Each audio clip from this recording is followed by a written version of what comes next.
Sometimes the strangest villains cause the most problems. Here are powerful villains with weird powers. Dead Ringer can take on the form of any deceased body he touches, human or animal. Louis Dexter is a mutant who chooses to use his powers for evil. He started to remove pieces of heroes from their graves, because when he touches a deceased super person, he gets their powers. Dexter is limited to one person at a time, and if he wants to revisit the body of someone, he has to touch them again. And that's hard to do when you take decaying into account. Dead Ringer did learn how to delay transformation so he could touch a body and then just keep him in his back pocket until the right time. To make his life easier, Dexter decided to start carrying pieces of heroes in a cigar box with him. Disgusting. I do have some questions about the threshold of this guy's power just because he hasn't appeared a lot. Could he ever become someone that regenerates? Like if someone were to be revived after he touched them, would Dexter change back into himself? I want to know. Cod Piece, like many Doom Patrol villains, started out with an unserious, satirical, or just ridiculous premise, and then the writers took that and came up with a serious, genuine backstory to justify the choice. The creator of Cod Piece, Rachel Pollack, was asked to do a one-shot for the Doom Patrol series. She got creative and pulled from a hero, Green Arrow. She said during an interview with Fortress Comics that she was intrigued by the idea of Green Arrow's single quiver holding dozens of different types of arrows, and thought that the absurdity of that would make a great parody villain. The adult themes in Doom Patrol then inspired the stroke of genius that was Cod Piece, because that's a real accessory that has been used by men for hundreds of years for the same area as his weapon. The thing has lots of features. Most interesting to me is the retractable boxing gloves. Cod Piece's serious background to justify him wearing this is one time a girl told him she didn't want to go out with him because he was short, and he's not the sharpest fork in the drawer, so he assumed she was talking about something else. Cod Piece is as powerful as he is ridiculous. Calendar Man is one villain that did a full 180 in terms of his aesthetic over the years. When he was first introduced way back in 1958, he wore lots of over-the-top costumes and color. As the years went on, the character was reimagined to fit in with the modern Gotham's gritty streets. No matter what, Calendar Man is obsessed with the calendar, days of the year, the seasons. In his first appearance, Calendar Man was pretty run-of-the-mill. Most of his power just came from his costumes, like he wore a sun-themed costume and it produced heat. The 1970s gave the villain a supercharged eye. He was able to shoot lasers out of it, powerful enough to destroy the Batcopter. The most powerful version of this character is the one active today. This Calendar Man ages with the seasons, passing away in the winter and reborn in the spring. He can speed up this process by artificially speeding up the seasons, which gives everyone else weather whiplash. Calendar Man became one of the most powerful characters in the DC canon for Batman Superman issue 22. I can't say this name. It's Mr. MXYZPTLK.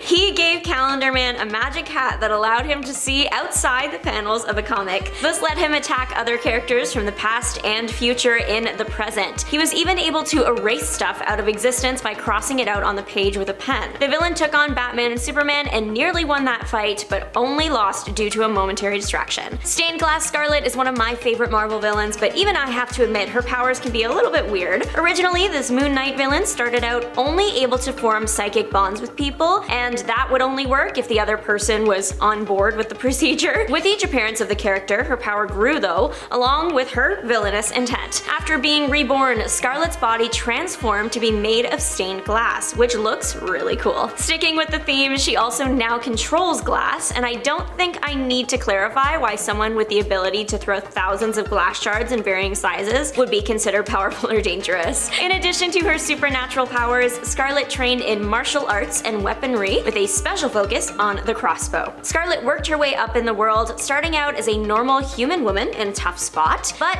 to becoming a young god. Moon Knight issue 8 from 2022 explained that people started to worship Scarlett and tell her story, which led to her becoming a god. Ratman has haunted my nightmares since I was a child when I saw him in an episode of Martin Mystery. He is still scary to me years later, and that's a power that you can't take away. Ratman started out as Al Rizzo, and yes, that is his real name, it was 2004. Al Rizzo was a janitor for a lab. One day a rat-based formula was spilled into a vent that just happened to lead to Al's bed. Al absorbed the formula and it mutated his body into a giant rat. He has all the abilities rats did, but now on a larger scale, so the ability to chew through anything and collapse his spine. As Ratman, Al's saliva can make people pass out, and if you're bitten by Ratman, you will also turn into a grotesque rat creature. So he went around attacking the scientists that developed the formula, turning them into rats. The hero of the show, Martin, was able to develop an antidote and turn Al Rizzo back to his human self. But even years down the road, Ratman still terrifies me and I can't look at him. Killer Frost is known for her ice powers. Now, power over cold ice, it's pretty common in the world of comics,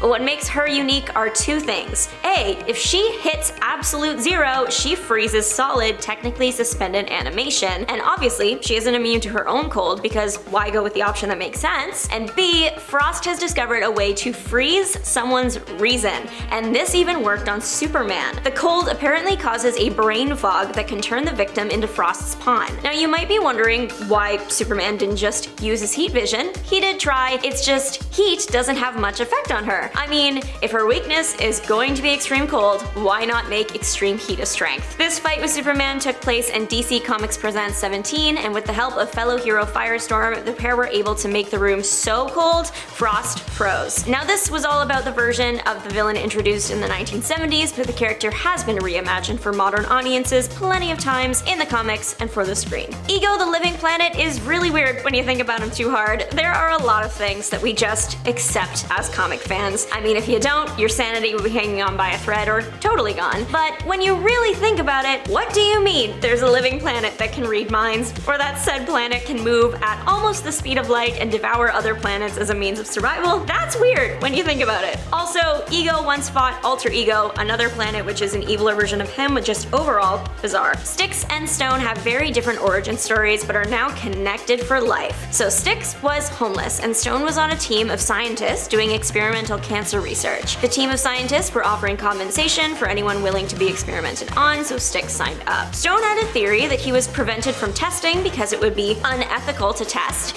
He thought that someone could become immune to cancer the same way you can become immune to snake bites. Of course, he did run the test on Styx, and of course it ended in the worst way. Styx became a walking cancer, decaying any organic matter he came in contact with. Awful outcome, but I guess Stone's theory was right. Styx was immune to cancer. Somewhere along the way, we actually don't know how it happens, but Stone turned into a big stone monster, and with that, he gained the ability to decay any inorganic matter. The combo of the two is lethal to any foe. One odd DC villain unlocks his vast power by snorting a certain brand of white stuff. He goes by Snowflame. He's a cartel leader that actually creates the white powder that he uses. Once Snowflame ingests the stuff, he is super strong, speedy, can't feel pain, or if you touch him, he's coated in the snow, so you will also be affected by the substance. He also has fire powers, if all that wasn't enough, and also because you'll need that when it comes to the process of using snow. The character is not widely loved for obvious reasons, but there is one person out there that is single-handedly keeping him afloat. In the actual canon, the character has made a few reappearances and died 3 times. The first was his first appearance against the New Guardians. He was in a shed that blew up. The second was a rebooted version of the character that met his end to a giant jaguar. And the third and current final time, instead of snorting his usual power-inducing stuff, he snorted a poison frog. An end just as chaotic as the character, which is fitting. Collective Man is so interesting to me. The villain is 5 Chinese brothers that merge into one. When they merge together, they apparently gain a connection to everyone in China. The connection allows Collective Man to draw on power from any Chinese person they want. Drawing on 10,000 people's strength gave Collective Man enough muscle to handle Sasquatch. It's not all sunshine and rainbows though. The brothers almost passed from absorbing too many people's life forces at one time. The brothers also have another odd ability. They can make any Chinese person a clone of a brother and then merge with them. They have a hive mind, meaning they can mentally speak to each other, plus they can also just teleport to where their brothers happen to be. The brothers often fought the X-Men when the X-Men were in town to look into Zorn. The 5 made it very hard to do so, as they created an army of themselves to attack the X-Men. But what do you think? Let us know, and let us know if you're going as a superpowered person for Halloween. Bye!